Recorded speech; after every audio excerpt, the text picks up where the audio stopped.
ज्ञानतिमिरान्धस्य ज्ञानाञ्जनशलाकया चक्षुरुन्मिलितं येन तस्मै श्रीगुरवे नमः। श्रीचैतन्यमनोभीष्टं स्थापितं येन भूतले स्वयं रूपकदा मह्यं ददाति स्वपदान्तिकम्। नमो विष्णुपादाय कृष्णप्रेष्ठाय भूतले श्रीमते भक्तिवेदान्त स्वामिनिति नामिने। नमस्ते सारस्वती देवे गौरवाणी प्रचारिणे निर्विशेष शून्यवादी पाश्चात्य देशतारिणे। वाञ्छाकल्पतरुभ्यश्च कृपा सिन्धुभ्य एव च पतितानां पावनेभ्यो वैष्णवेभ्यो नमो नमः। जय श्री कृष्ण चैतन्य प्रभु नित्यानंद श्री अद्वैत गदाधर श्रीवासादि गौर भक्त वृंद। हरे कृष्णा कृष्णा कृष्णा हरे हरे, हरे Ram Ram Ram Hare Hare.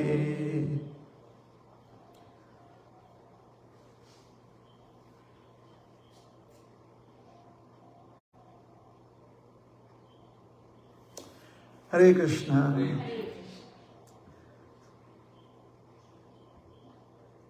So, I'm very happy to be here with all of you.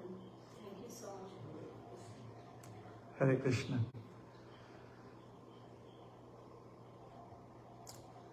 So we all love to hear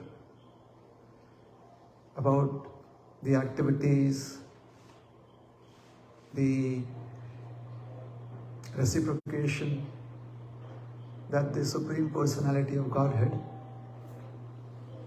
displays when He comes to this material world, isn't it? Well, since we are in Krishna consciousness, we don't have a choice also, isn't it? Because if we do not willingly accept this option, then we are not going to make many people happy. Everyone wants us to be happy. However, if we do not hear about and take pleasure in hearing about the activities of the Supreme Lord, then our friends and people that we know are not happy. Is that true? It's true. So what is more difficult to accept? That if you don't hear Krishna's pastimes, then we will fall in illusion in Maya?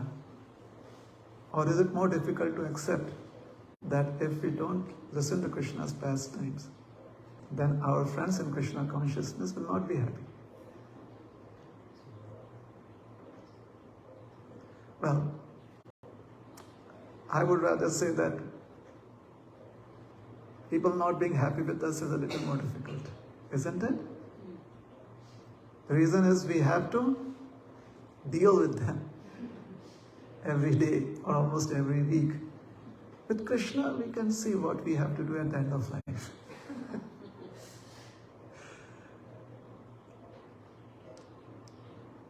That is how the mind convinces us,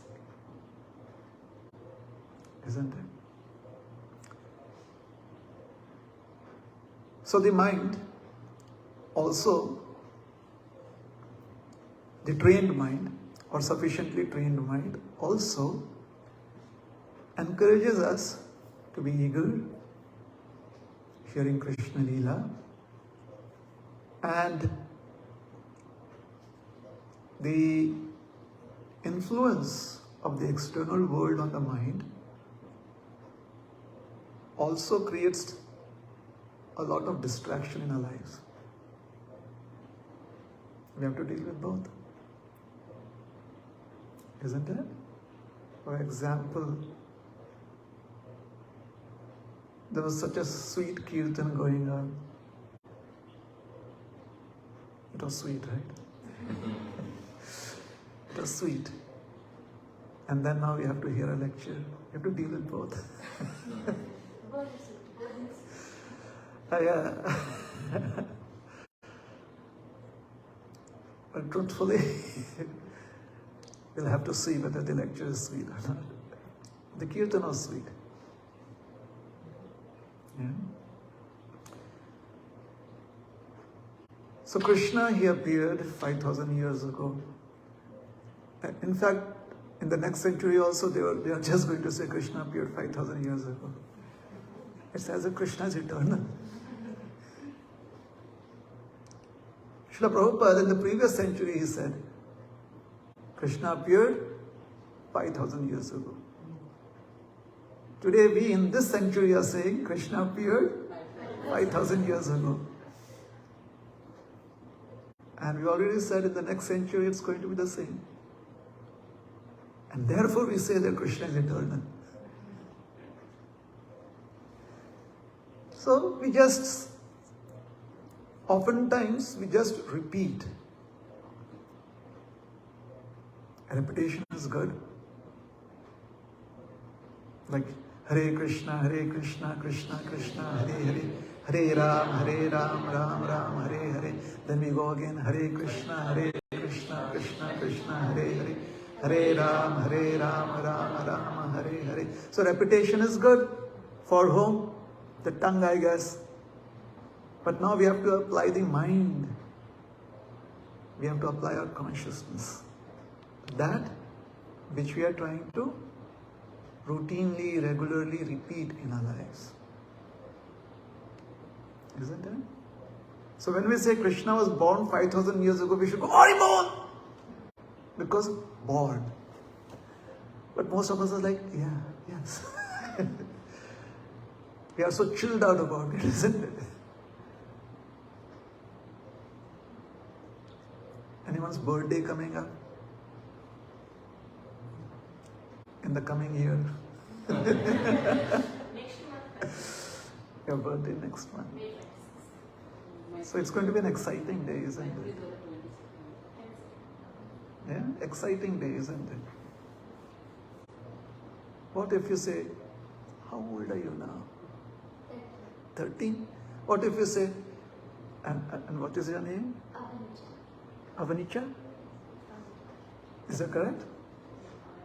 Avanisha? So Avanisha appeared 13 years ago. But birthday, yes! Isn't it? Yeah. So anyways, Krishna appeared about 5,000 years ago. And he had a lot of friends. I mean, he had no problem having friends. He did not have to make friends. He just had friends. What are they called technically? Krishna's Gopa friends.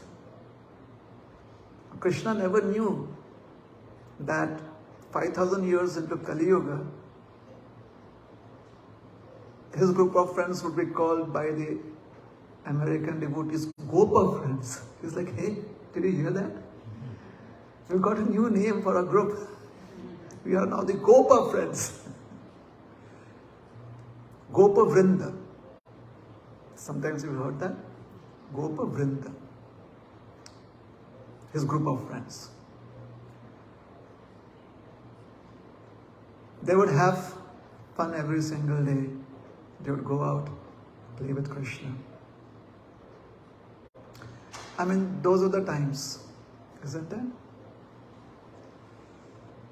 Like, since Srila Prabhupada established our movement, and he also established various wings of our movement, like the Gurukula, there's tremendous pressure on children in our movement, isn't it? Like a lot of pressure. As soon as he begins speaking, they have to just, who's that? Prabhupada, who's that? Radha Madhava, Radha Kalachandji, like that. And then they have to start learning the verses, shlokas. Now somewhere in the Krishna book and the Srimad Bhagavatam, Srila Prabhupada says, both places, somewhere you have to find out, that children should be allowed to play. No shloka recitation for them. Somewhere he says that. Not the second part, no shloka recitation is my interpretation. Alright? But he says that children should be allowed to play. Now it was easy for Srila Prabhupada to say that. Most of the parents here would think like that. It's easy for him to say that because Srila Prabhupada never had to go through an experience where the entire family is constrained within a house and a backyard. That's it. Because when Prabhupada says children should be let to play till they are up to 5 years of age, he says that. So where would Krishna go to play? Not in the backyard. Not go upstairs or go into the basement.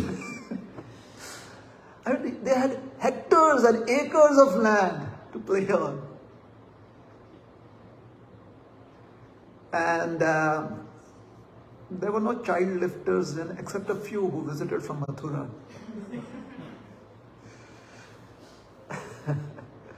So, his friends would love to spend time with Krishna. And they had a lot of demands. Like, Krishna, let us go here. Krishna, let us play on this tree. Krishna, let us jump down this tree. Krishna this, Krishna that.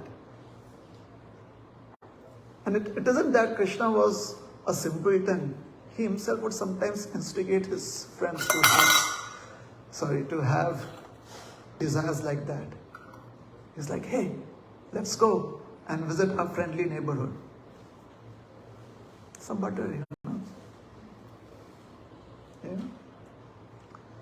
So anyways, the boys grew up. So they were given the facility to go into the forest.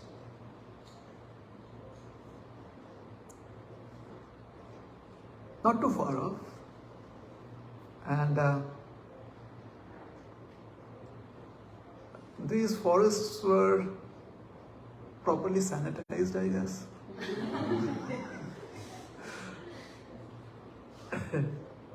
From many wild animals being there, especially the carnivorous ones. So there were the friendly forests. Yeah.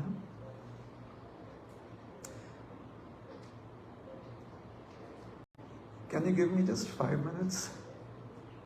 Would you like to do some kirtan for 5 minutes? I have something going on here which I have to take care of. Is it all right?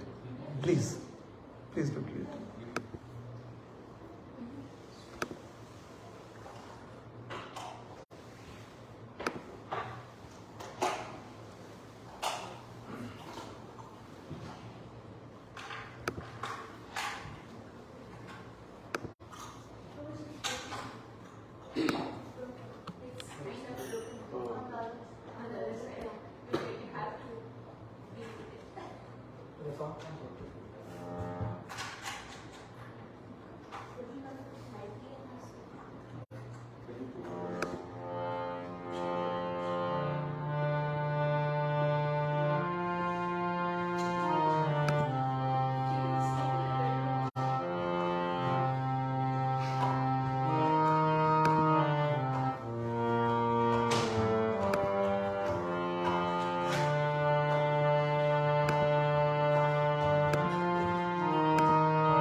Krishna.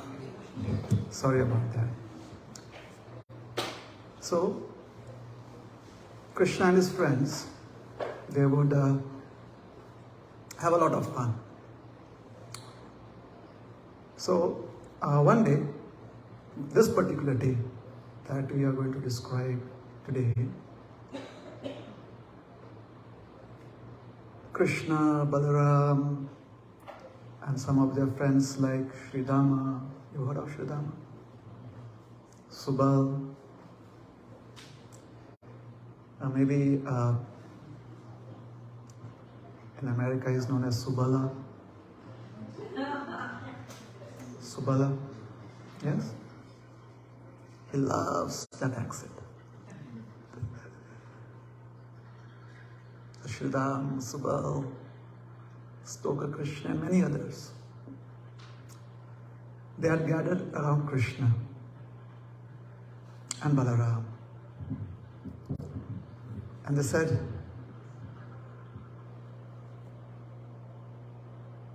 there's this beautiful forest.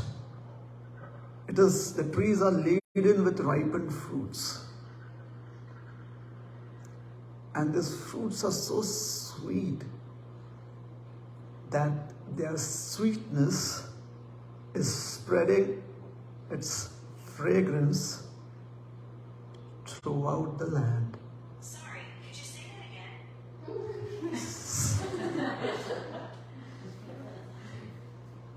So,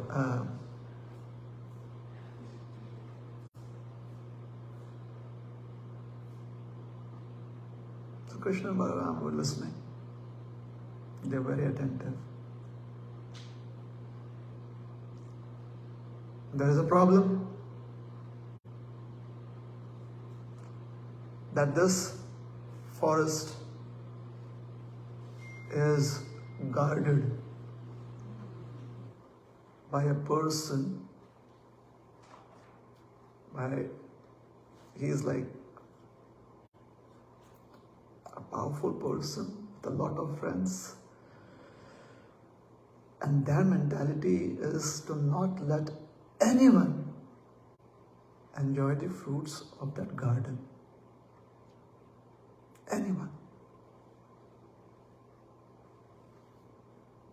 So typically, forests are common land, common property. Even the residents of Vrindavan would never lay their claim on any of the forests and their produce. Everyone had equal access. So this was very strange. And if anyone did attempt to enter this forest, they were dealt with severely. In fact, there were rumors that this caretaker and his friends were man-eaters. I don't think so here anyone is going to fight for gender equality now. Do you think so? Like woman eaters? No. Just man eaters. Narabhakshak. It is not Nari Bhakshak. Narabhakshak. Never the scriptures say Nari Bhakshak. It's always Narabhakshak because Nara is also used in the masculine sense and also in the neuter sense. So the word is used to refer to males, and also it is used to refer to the entire human population. Like Nara Samaj doesn't mean man population. Samaj means society. Nara could mean male, or here when it is being used as Nara Samaj, it is humans, humanity. Alright, so when we say man-eaters, it also means children, women, girls, they could also be eaten up. Okay? Maybe we should try and change all of these words from human eaters. For a couple of generations, that would sound strange.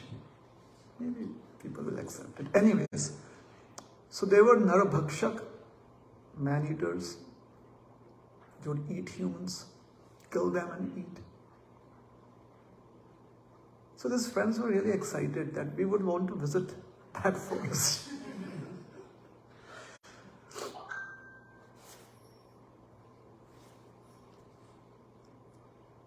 Now, if we hear that there is some paranormal activity happening 2 houses next door, I was going to say here, but tonight I would want everyone to have good sleep. Like 2 houses next door, if we hear there is some paranormal activity happening, especially at night, do you think you're going to give down payment for the house? Maybe not. But these boys, like these children are like Krishna and Balaram. The fruits are so sweet, we would like to go to the forest and we would like to eat those sweets. And by the way, we have this gentleman and his friends there.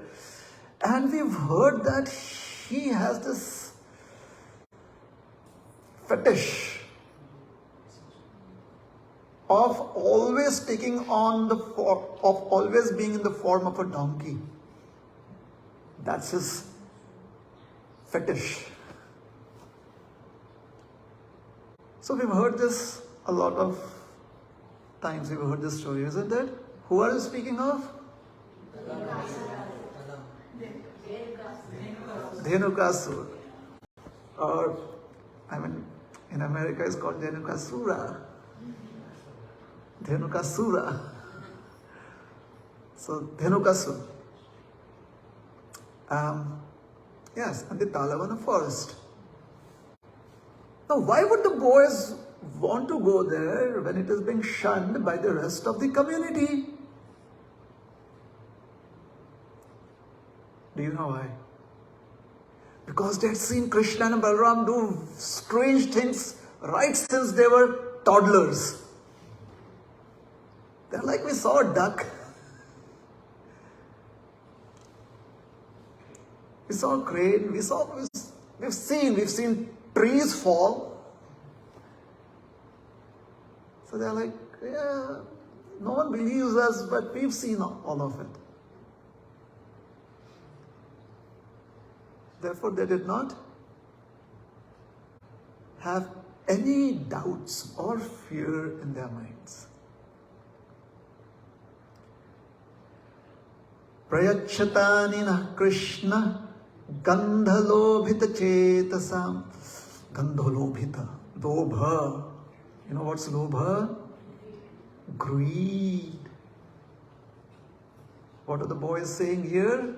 In Srimad Bhagavatam, Shukdev Goswami says, the boys are saying, Gandha. You know what's Gandha? Fragrance. Fragrance. Gandhalobhita Chetasam. I dream these sweet forests. I live these sweet fruits. I live and breathe these sweet fruits. All I can think about is when would I taste the sweetness of this? When would we taste the sweetness of these fruits? Gandhalobhita chetasam. So is it all right to be greedy for sweet fruits in Krishna consciousness? Well, let's say it's all right as of now. We don't want to, in any ways,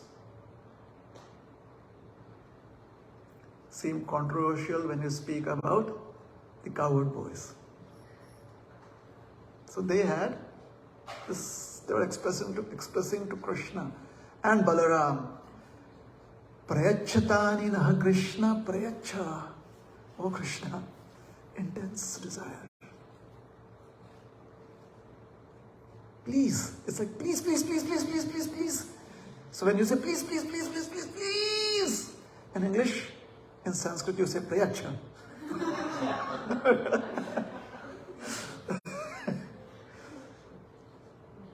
Saves a lot of energy, isn't it? So prayachatani, two of you, especially you, Krishna, Naha Krishna.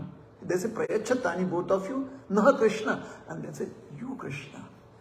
Gandhalobhita chetasam vanchate mahati rama. And okay, maybe we should take some precautions here. I mean, Krishna is fine, but Sridhama is like, I have defeated him so many times in a wrestling match. But Balaram, no one's ever defeated him. Balaram is like, he has like 100 matches played and 100 all knockouts. That is Balaram's record. But Krishna and Sridhama, it's like out of 100 matches, it's about 60-40 in Sridham's favor. Yeah? So hence, Vanchati Mahati Rama Gamyatam Yadirochyate. These boys are so intelligent. I mean, they're like Krishna, Balaram. Let's go. If it is your desire, if it is your desire, like we are not attached. If it is your desire, yadi rochati.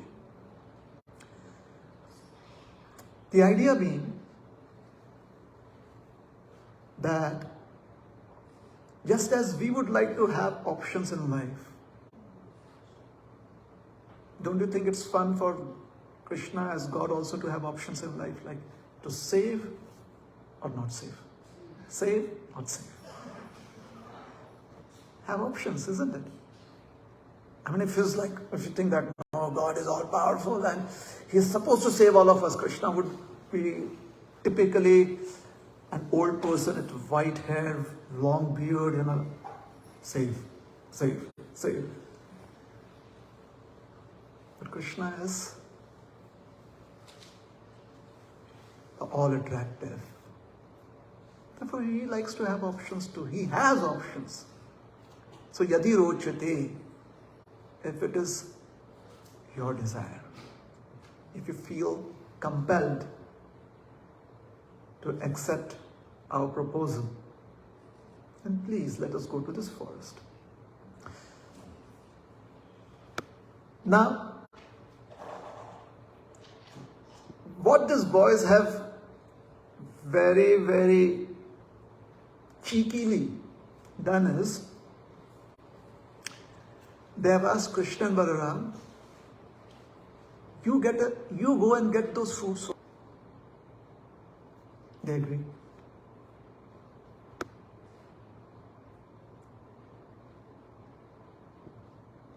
How did they agree? So Shribadeva Goswami says, Prahasya Jagatur Gope Vritau Talavanam Prabhu. Prahasya. So Shrutva Suhrit Priya Chikirishaya. When they heard their extremely dear friends expressed this desire, Prahasya, he smiled. A broad smile. Both of them had broad smiles. And Talavanam, Prithav, they started moving towards Talavan.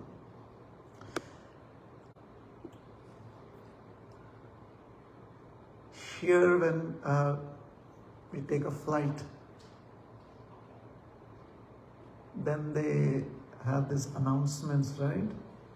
For all the passengers, they make those announcements. Ladies and gentlemen, they do that? In India, the way we make announcements is, ladies and gentlemen, boys and girls.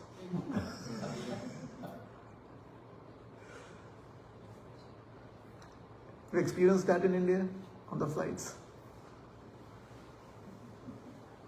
So this is specially made in India. A made in India product. Ladies and gentlemen, boys and girls.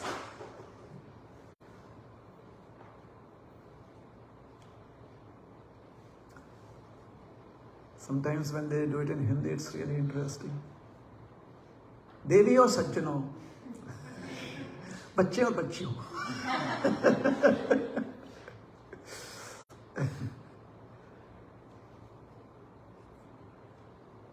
So, Prahasya, Krishna smiling, or the Supreme Lord smile. Hasam hare avanath khila lok tevra shoka shrusagar vishonamatyudaram. Vishoshanamatyudaram. Vishoshana. Shoshan means being exploited. Vishoshan means somebody really knows how to exploit you. That is called as Vishoshanam. Shoka Shrusagar Vishoshanam. Sagara is ocean. Shoka Ashru, tears of. Oh, bacha. Shoka means lamentation or pain, anxiety. Shokashru. Very troubling. So the material world has been explained to be a place where everyone sheds shokashru, but not just a few tears. Shokashru sagara. Oceans of tears of pain. And yes, you do also have tears of joy and happiness. Otherwise, where's the fun? Is there any fun? You should have the opposite experiences to know what is pain and what is pleasure. Shokashu sagar vishoshanam atyudaram. Atyudara, ati udaram. Very, very compassionate. Udara means compassionate. So Krishna is described here to be very compassionate, very merciful. Why? Because he completely dries up the ocean formed by the tears of pain that a living entity has experienced in life or collected in life. How does he do that? Hasam harer avanata khila loka tivra. By smile. Krishna's smile has this magical potency in it. Now many times we sometimes feel that the deity is smiling. Does Ashoka Ashru Sagar go away? Then maybe we are just seeing the tinge of what could be Krishna's smile. Just the glimpse, the slight glimpse of what could be Krishna's smile. It's not the complete experience of Krishna's smile. So the next time if one is overwhelmed, seeing the beautiful smile of the deity, or especially if you see the beautiful smile of a person that is enacting the persona of Krishna in a drama, you're like, that smile. That smile is beautiful. For the moment, it makes us feel very happy. However, that smile has not dried up the ocean of tears that we have cried. And it will not dry up the ocean of tears that we may cry in the future. However, Krishna's smile, Krishna, the original Supreme Personality of Godhead, according to Srimad Bhagavatam, Hasam Harer. Avanata Akhila. Akhila Loka Tivra Shoka Ashru Sagar. Akhila Loka dries up the tears shed by the entire population of the universe. Just one smile of Krishna. No wonder you'd like to be a devotee of Krishna. Isn't it? Like he's our celebrity.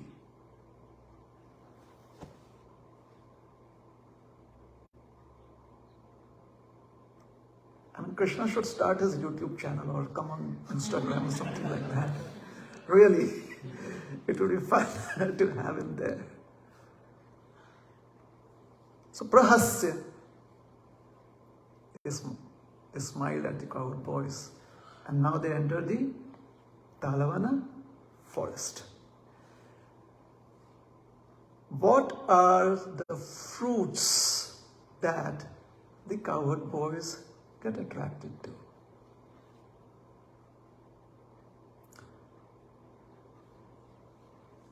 From the perspective of this pastime, there is an interesting light shed by Vishwanath Chakravarti Thakur, the Acharya.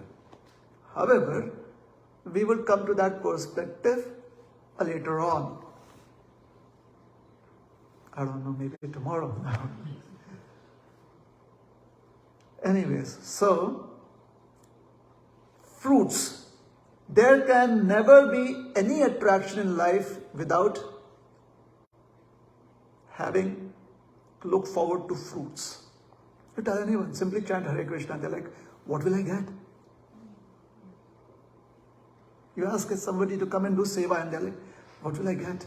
An extra plate of Mahaprasad at least. Isn't it? Therefore, the organizers are very intelligent. They always let you know what would be the fruits of your labor that you're going to receive. Anyone who comes for this seva, they will get the special memento or the special recognition. So what are fruits? Phala. Like Shruti Phala. What is the benefit of hearing this pastime? Benefits. Everyone is interested in benefits, right? We are used to profit and loss. So the cowherd boys, they speak of fruits. So fruits are desires to achieve a particular object for enjoyment or a particular status or position to feel fulfillment in life. Those are fruits.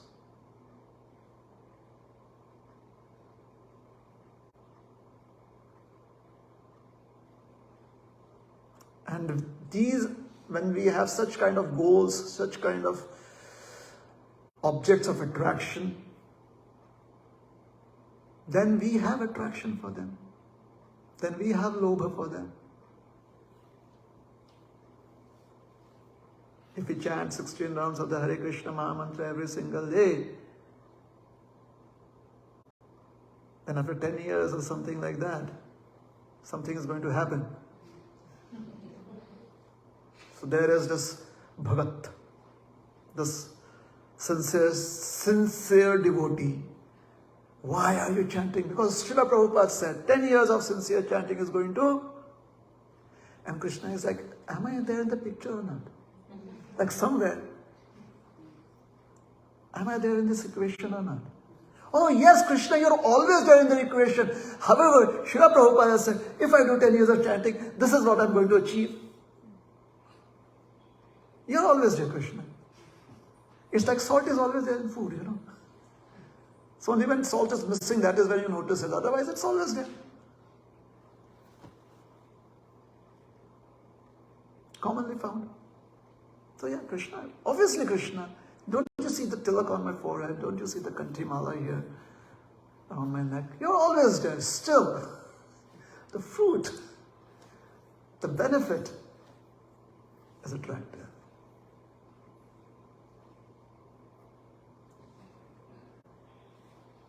Here's something very, very, very interesting is happening. Of all the forests in Vrindavan, there is this one forest that is guarded, not protected, guarded by Dhenukasura and his accomplices. Now Dhenuka is an asura, which basically means for people like you and me, and we also know for every other living entity, not a very good role model. In fact, someone that we would like to put in our blocked list. Isn't it? On all our social media platforms, block Dhenukasura, block Dhenukasura, block Dhenukasura. That is what we would like to do with Dhenukasura. Because he is an asura. Yes? He is a asura. Demoniac mentality.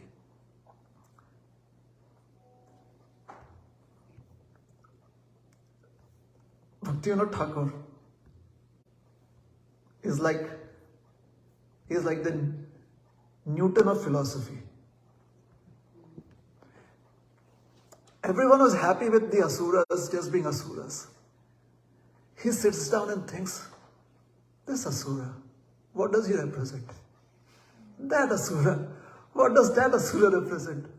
And now we have all the list of what the asuras represent, just as the children have to study all the laws of motion that Newton has given.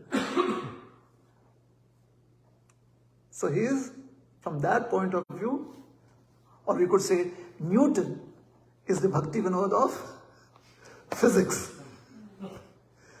to put it the other way around. So he explains who is Dhenukasura. And he says, Dhenukasura, he represents material consciousness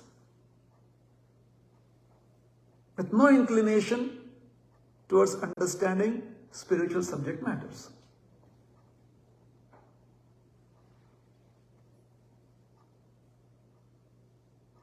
Now, to make it more relatable to us, basically Dhenukasura represents anartha. See? So when I say he represents material consciousness, you're like, I should say anartha. Everyone knows what is anartha? Yeah? So he represents vices. What do vices do? Vices prevent us from achieving a desirable fruit in life. So the cowherd boys, they wanted to have that fruit because symbolically they want to give us a message. Those fruits, they represent the goal of life. What is the goal of life? The sweetness of the loving reciprocation that we have with Krishna. Like imagine every day we dress up the deities, those who have deities. Not every day maybe, sorry. Whatever may be your schedule, you dress up the deities.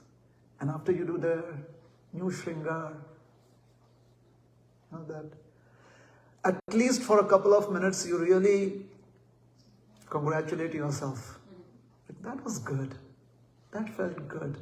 Isn't it? But think, if we get the opportunity to, I could not say actually because they are actually there. If we get the opportunity to do Shringar, to do dressing for Krishna or for Sri Gaura Nitai, let's say in flesh and blood. They're like, ouch, don't put the pin there. And like, Gauranga, hold still, please. the deity stands there, right? And once you're done, you're like, I feel fulfilled. Finally, you put on the dress on Krishna and Balaram, isn't it? So this is the fruit. This is the goal. To be able to have this loving reciprocation with Krishna and Balaram, with Gaura Nitai, with Gadadhar, Advaitacharya, Sita Ram Lakshman, Radharani, Lalita Sakhi, Vishakha Sakhi, even Hanumanji, Madhumangal, maybe Nrsimhadev. It would be fun too. Not just a deity of Nrsimhadev, but actually Nrsimhadev. Should I clip your nails? But no, they look beautiful.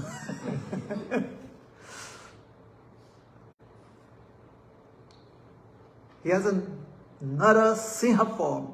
Sinha. The torso of a lion. But we never call his nails claws. We always call it nails. Although he is a cat. The form is of a cat. The claws of Nrsimhadev ripped open the... No, we never say that. We say the nails of Nrsimhadev ripped open. Isn't it? Hiranyakashipu. Dress of Nrsimhadev. Feed them. Or tell them, today we just have khichdi. Be happy. Why? Because we went to a program.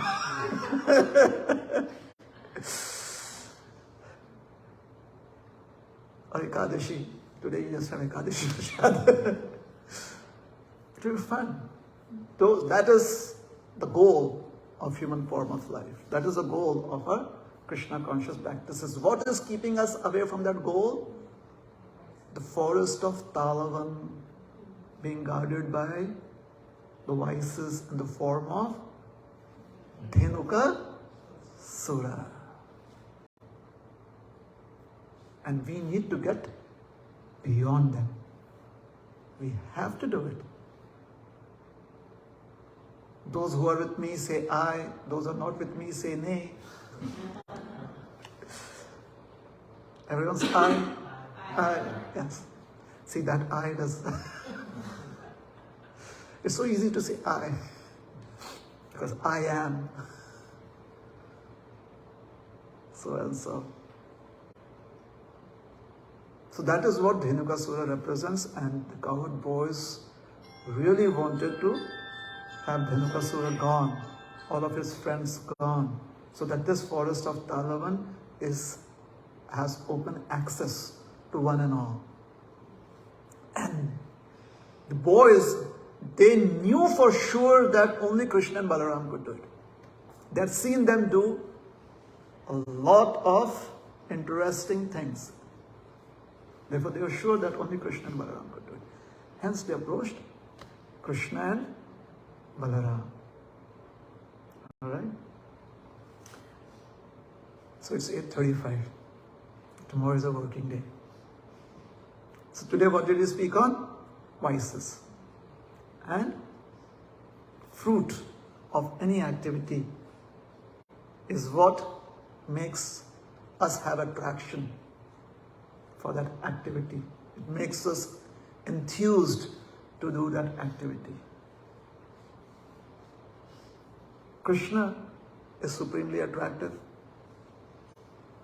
Therefore, if we somehow or the other can convince ourselves every moment of our life, not just once, but every moment of our life, that yeah, we would love to have that option of having loving reciprocation with Krishna, Balaram, or our Ishtadev, the form that we really, really revere in flesh and blood, in person. Now we are having that reciprocation in the form of a deity, which is in a metal form or some other form, picture form. We would also want to have the reciprocation in person. And for that, we need to find a way to go across our vices. Okay? A similar incident has also been described in the other magnum opus of Vedic literatures, Ramayana. When Sri Hanumanji has reached the forest or the garden called the Ashoka Vatika, the Ashoka garden, and he meets Sita.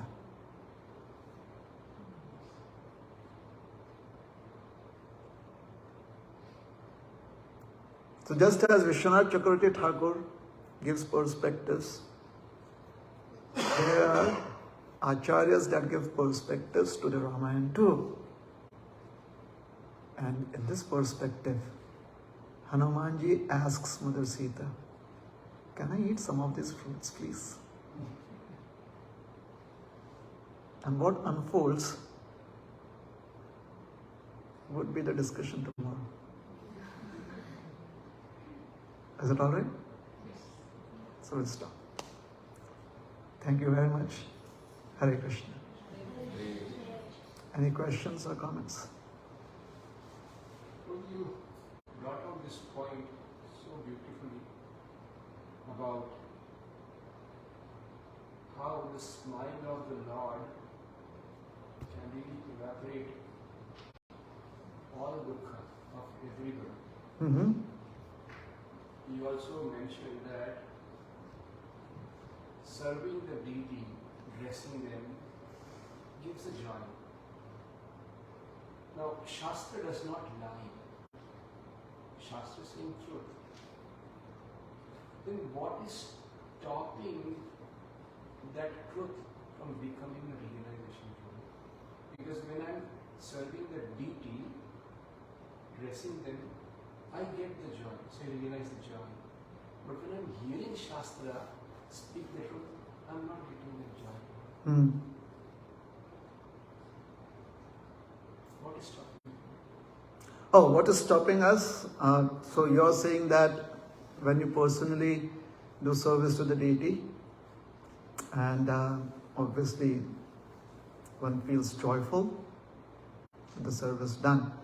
So when we hear Shastra or read Shastra, Either way. either way, Either way. when we read Shastra or hear Shastra, we may hear the same thing or something similar.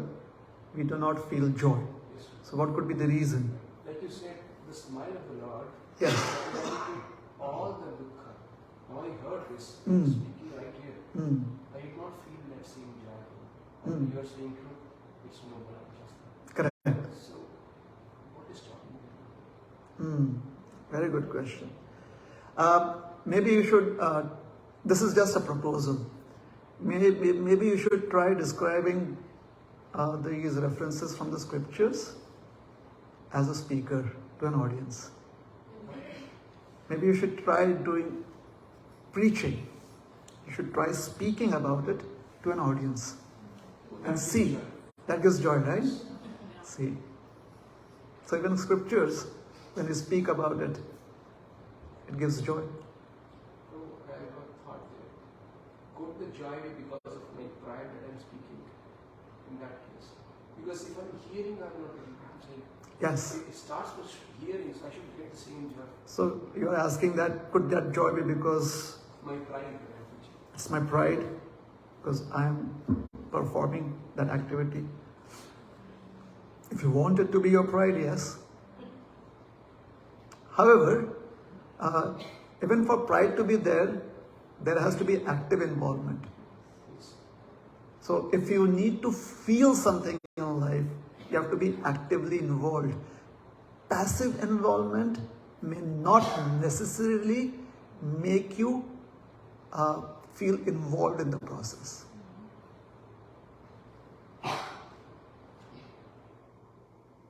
When you're passively involved, when you're passively participating, it may not necessarily make you feel contributing to that event or process. I'm not saying that it will not. At a particular stage where one comes to the point of being meditative,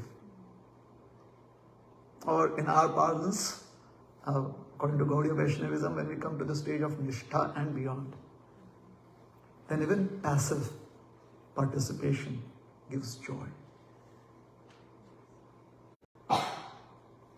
Is that okay? You're welcome. Hare Krishna. So start preaching. Prabhupada said, each one preach one. At least we'll be joyful. I preached to that person and that person was listening to me. Good. Today I felt my day was worthwhile. I gave a book to someone and I feel so good about it. Day was worthwhile. If someone gives me a book, I I purchased it. Maybe someday I'll read it. I have to read it someday. So it's passive. I have to go to Srimad Bhagavatam class every day. If the speaker makes it interesting, it's good. If not, anyways, Prabhupada said you should attend Bhagavatam class every day. So that becomes the goal. But if I have to speak, I'm I'm going to give this example and that's quotation, and then after the class, I really want, was it okay, Prabhu? Was it okay, Mataji? Everything? Any feedback? No, you can always let me know if I can improve. So you feel joyful because you're actively involved. Yeah.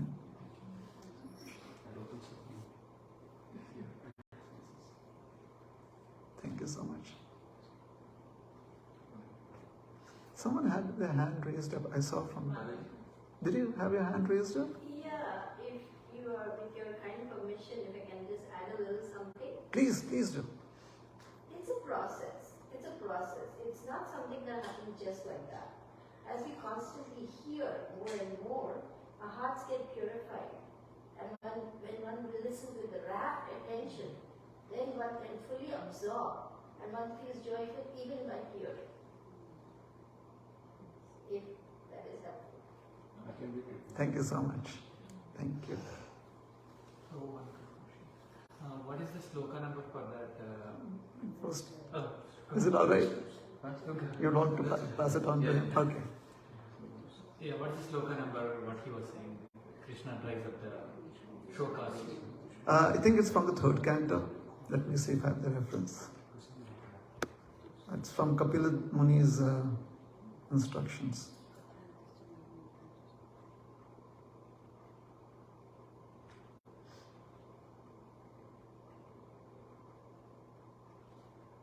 I'm so sorry. It's from. I'll try and find out the reference and send it to you. It's from the third canto. That's very beautiful. That's Yeah, it is beautiful. Yeah. I was talking about the fruits, the discussion that we had. So I was thinking, we will, in this human form, the desires will never go. We'll always have desires to have some good fruit, which will, put enthusiasm within us to do some work. Mm. We always will be desirous to have some fruits at the end. I was thinking that is it always, do we take it negatively always? No, right? I mean, as far as we are keeping Krishna with, somehow related to that, like if I am cooking so nice prasadam today, I'll be desirous that the devotees coming in should be very satisfied, saying some good words about it. Mm. If I am doing dressing the deities, then I will be desirous that I at least myself praise that they are looking beautiful today. Mm. And my kids or somebody standing there saying, "Oh, you did a really nice work." Does it? I mean, my question is that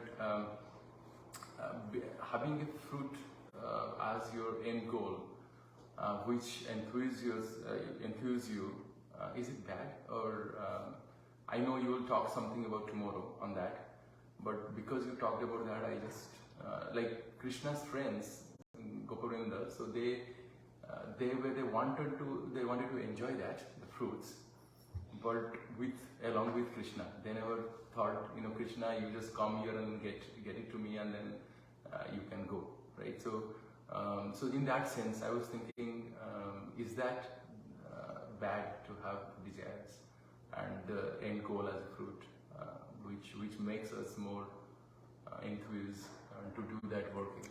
So, if I get you correctly, I'm just trying to paraphrase. Correct me if I'm not properly repeating it. Desires, if they are dovetailed in Krishna's service, so it could be good. So, when you speak about desires and attraction to trying to fulfill those desires, is it always bad? Or can we say that if we can dovetail it in Krishna's service, then it can be good? Is that the question? Yes, and then my end thing is that I am trying, but I think we will never be desireless. It will always be there with us. Some desire will be there to put some energy in us to march towards that. Like if I'm going for book distribution, I will always have a number in my mind saying, I will do this number today. And then if I'm not, then I'm definitely disappointed. I mean, even though I come and then say yes, 2 hours I spend for Krishna, but I tell that to others, but internally I'm not satisfied. I think that I didn't meet those 10 numbers that I always meet. So I mean, desires. I mean, for me at least, I see that desires never go. It is always there. I mean, if it is spiritually counted or it is materially counted, it is always there.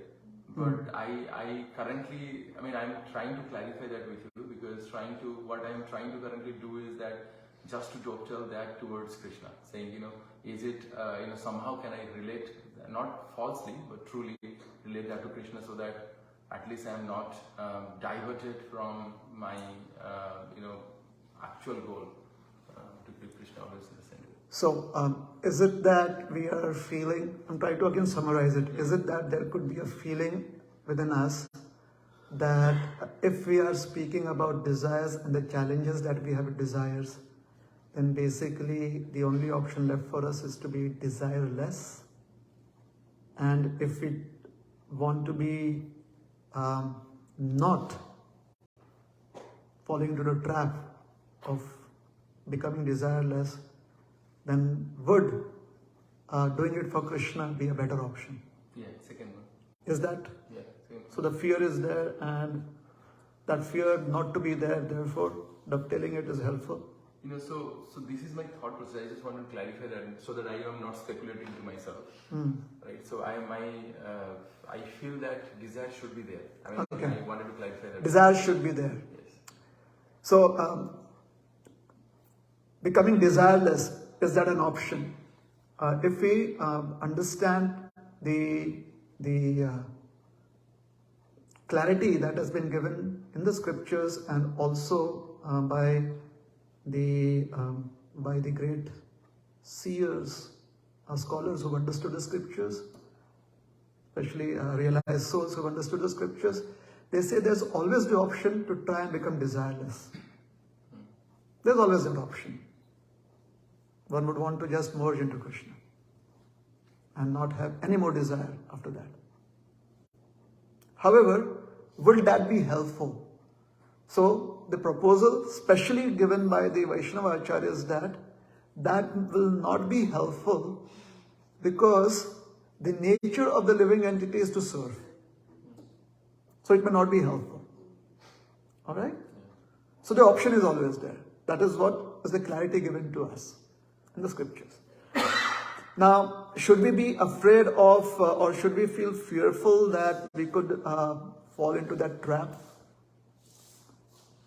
It is always helpful to understand how powerful material nature is. Material nature can exert her influence in such a way that we may feel that our understanding in a particular way is good. Material nature can make us do that. And that can come from a sense of entitlement or pride. So that is also possible.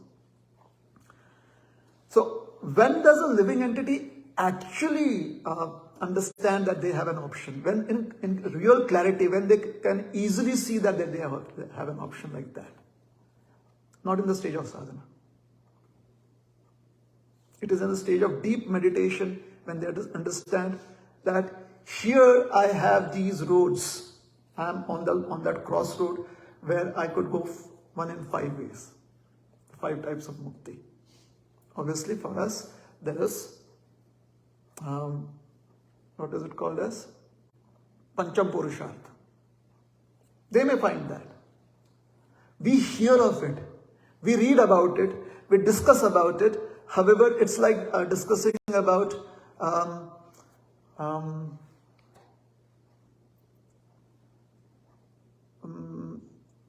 El Dorado, the city of gold. We discuss about it. We kind of, oh, maybe Brazil, maybe this, maybe that. But does anyone really have an experience of it? We haven't in our generation met with someone like that. So similarly, we may discuss about this concept of monism. However, we really don't understand how attractive it could be at a point where one steps into the realm of becoming free from birth and death. Yeah? So that is when it really challenges us. Right before that, before we come to that stage of becoming free from birth and death, we are only challenged by material illusion in all its forms. Material illusion can come in the form of vikaras, in the form of that which is destructive, explicitly, or it can come in the garb of that which seems to be constructive but is actually destructive, which you speak about as ahankara or pride or feeling entitled. So as long as we are trying to practice sadhana, the scriptures encourage us to focus on the Pancham Purushartha as laid down by the Parampara. The path that has been followed by previous practitioners, the Mahajanas. That is Parampara. So Parampara shows us, okay, at one point of time, a particular practitioner during Srila Prabhupada's time, a particular practitioner during Srila Bhakti Siddhanta's time, a particular practitioner during Bhakti Vinod's time. There are references there. So we can go through it. It could be either through their writings or it could be just experiences passed down generation to generation. So that's the second point, that material illusion is a real challenge for sadhakas, for practitioners, those who have as yet not come to the point of being free from birth and death.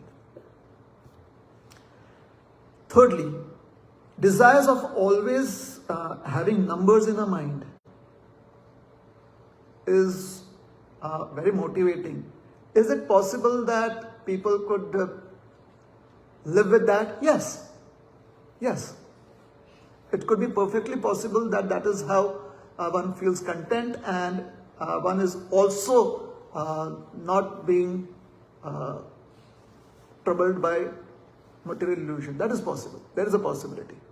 Just as there is a possibility that someone could be doing service without having a desire for numbers. When you were speaking about book distribution, this is what came to my mind from my readings about Jayananda Prabhu. You ever heard about Jayananda Prabhu, Srila Prabhupada's disciple?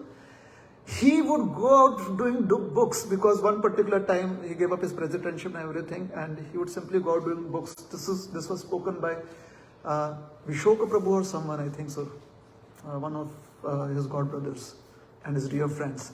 He said that Prabhupada said all these books are lying here, so you have to distribute those books. So he would go out every day and he would every single day have the lowest score.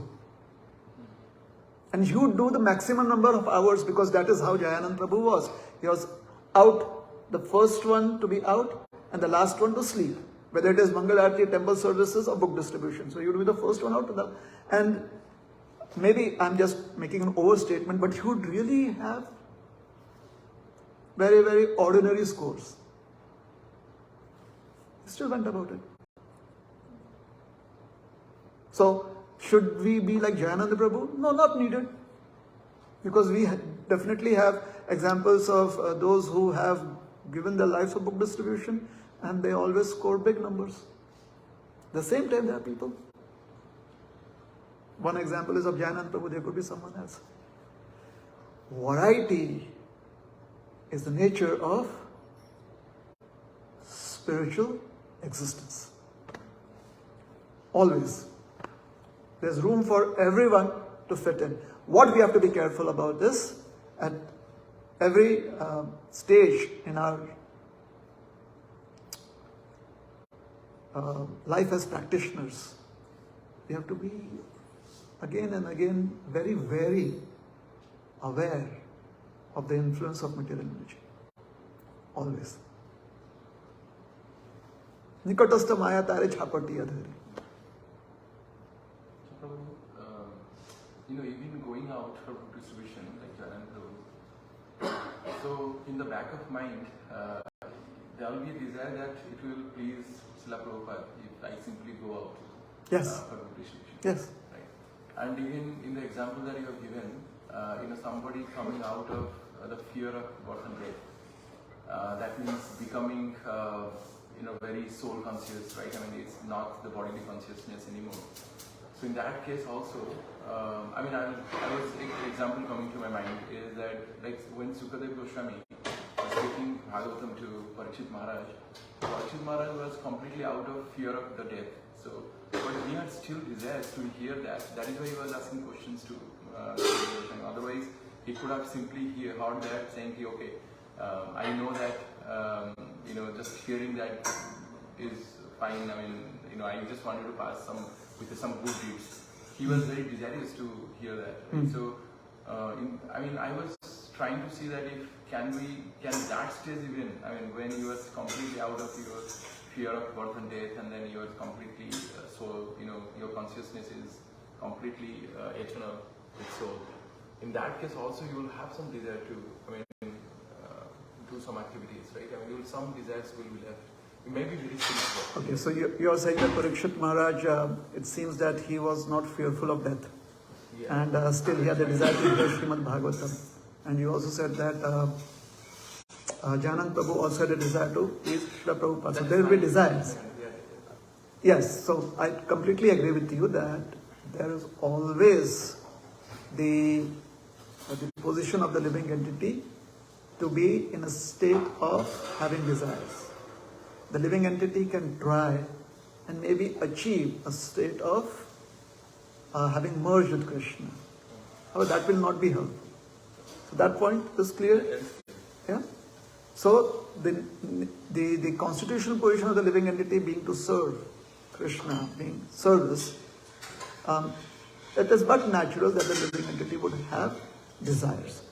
Now coming to the point of those who are free from birth and death, and those who are free from the fear of death, are two completely different states of existence.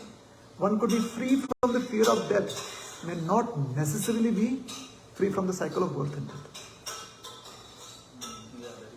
Alright? That is not in control.